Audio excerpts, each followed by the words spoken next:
Assalamualaikum warahmatullahi wabarakatuh. Pada kesempatan kali ini saya akan memaparkan tugas 2A mengenai penetapan core isu dan gagasan kreatif.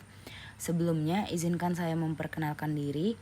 Nama Vanessa Fitri dari gelombang 9 angkatan 55. Sebelum masuk ke materi, adapun isu yang telah diidentifikasi, ada 6 isu. 3 isu manajemen ASN. Yang pertama, penempatan pegawai belum sepenuhnya sesuai kompetensi. Kedua, perencanaan kebutuhan ASN belum optimal. Ketiga, pengembangan kompetensi ASN belum merata. Tiga isu smart ASN. Yang pertama, literasi digital ASN belum merata. Kedua, budaya kerja digital belum optimal. Dan terakhir, pemanfaatan teknologi informasi belum maksimal. Materi pertama yaitu penetapan core isu. Adapun teknik tepisan isu atau USG. Apa itu USG?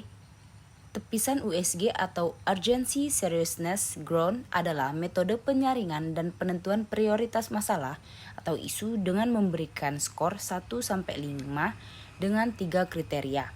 Yang pertama, urgensi, yaitu seberapa mendesak masalah tersebut harus segera diselesaikan. Kedua, seriousness atau seberapa serius dampak masalah terhadap kelangsungan sistem atau organisasi. Ketiga, ground, seberapa besar kemungkinan masalah akan memburuk jika tidak segera ditangani. Di sini saya memiliki 6 isu. Isu pertama yaitu penempatan pegawai belum sepenuhnya sesuai kompetensi.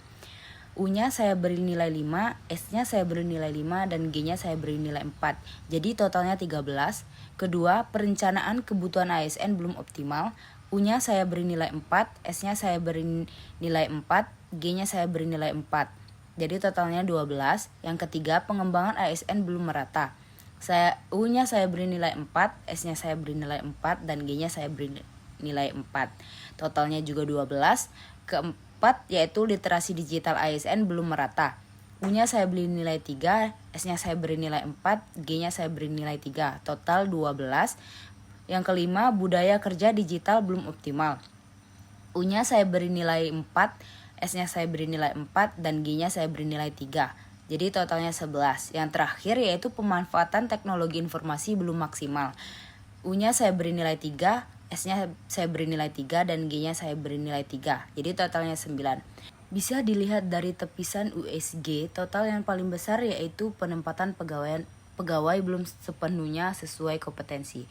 Maka dari itu, core isu yang saya ambil yaitu penempatan pegawai belum sesuai dengan kompetensi. Mengapa bisa terjadi? Yang pertama, belum dilaksanakannya pemetaan kompetensi pegawai secara berkala sebagai dasar penempatan. Kedua, proses mutasi dan rotasi masih lebih mempertimbangkan kebutuhan organisasi atau pertimbangan administratif dibandingkan hasil analisis kompetensi. Ketiga, belum tersedia standar kompetensi jabatan yang diterapkan secara konsisten. Dan yang terakhir, minat, bakat, dan keahlian pegawai belum menjadi pertimbangan utama dalam penempatan.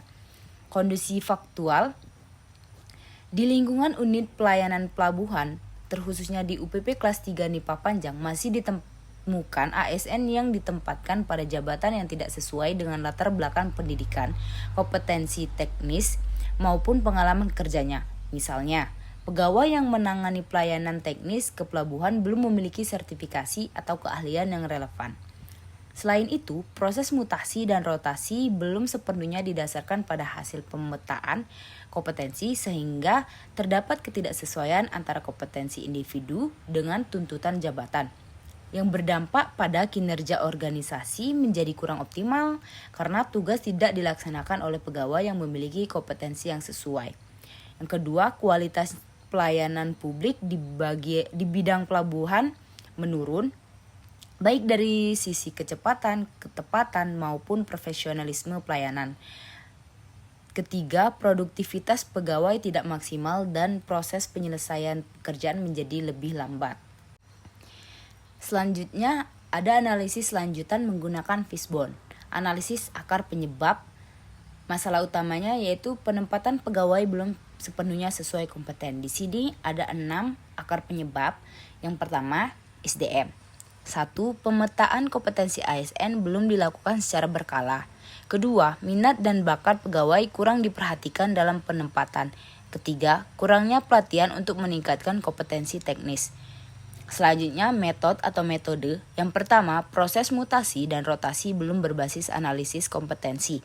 Kedua, evaluasi kesesuaian jabatan dengan kompetensi belum konsisten. Ketiga, perencanaan kebutuhan pegawai berbasis beban kerja. Selanjutnya, mesin atau sistem. Yang pertama, sistem informasi kepegawaian belum terintegritas dengan data kompetensi. Kedua, data riwayat pelatihan dan sertifikat ASN belum lengkap. Ketiga, pemanfaatan teknologi untuk pemetaan talenta ASN masih rendah. Selanjutnya, material atau data. 1. Dokumentasi analisis jabatan atau ANJAP belum diperbarui. Kedua, data kompetensi pegawai tidak lengkap atau tidak valid. Ketiga, dokumen kebutuhan kompetensi jabatan belum tersosialisasi dan baik. Selanjutnya, manajemen. Yang pertama, koordinasi antar bagian kepegawaian dan unit kerja belum optimal. Kedua, pengawas terhadap kesesuaian penempatan pegawai masih lemah. Ketiga, belum optimalnya penerapan manajemen talenta ASN. Yang terakhir, environment atau lingkungan kerja. Yang pertama, tuntutan pelayanan pelabuhan yang tinggi menyebabkan penempatan dilakukan secara cepat. Kedua, keterbatasan jumlah ASN dengan kompetensi kepelabuhan. Ketiga, perubahan regulasi dan kebutuhan layanan yang cepat.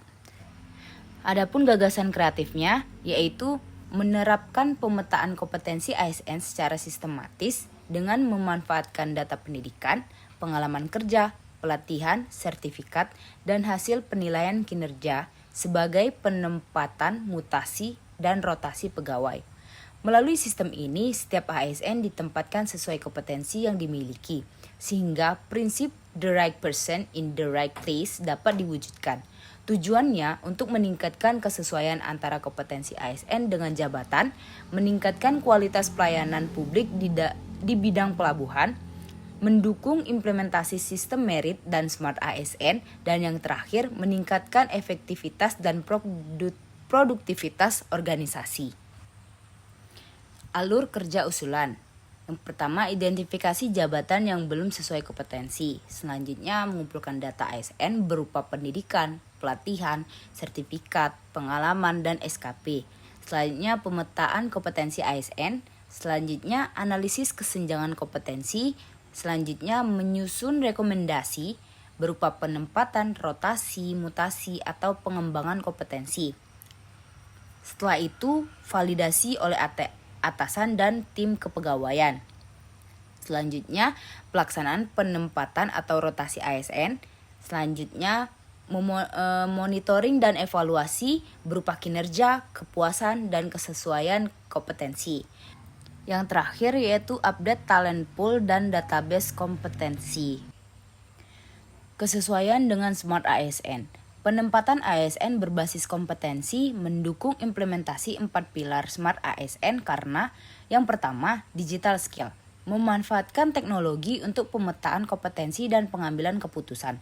Kedua, digital culture, membangun budaya kerja berbasis data dan transparan dan kolaboratif. Ketiga, digital etik, memastikan proses penempatan dilakukan secara objektif, adil, dan menjaga kerahasiaan data.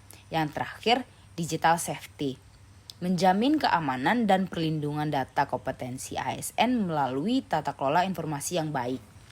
Adapun keunggulan dan dampaknya. Keunggulan 1. Objektif dan berbasis data. Kedua, mendukung penerapan sistem merit. Ketiga, meningkatkan kualitas pelayanan publik. Keempat, mendukung pengembangan karir ASN. Kelima, mendukung implementasi Smart ASN. Dan yang terakhir, meningkatkan transparansi dan akuntabel. Adapun dampaknya, yaitu meningkatkan kualitas SDM ASN, efektivitas organisasi, kualitas pelayanan publik, serta percepatan implementasi sistem merit dan Smart ASN. Sehingga unit pelayanan pelabuhan mampu memberikan pelayanan yang lebih profesional, akuntabel, dan prioritas pada kepuasan masyarakat. Baiklah, sekian paparan dari saya akhiri. Wassalamualaikum warahmatullahi wabarakatuh.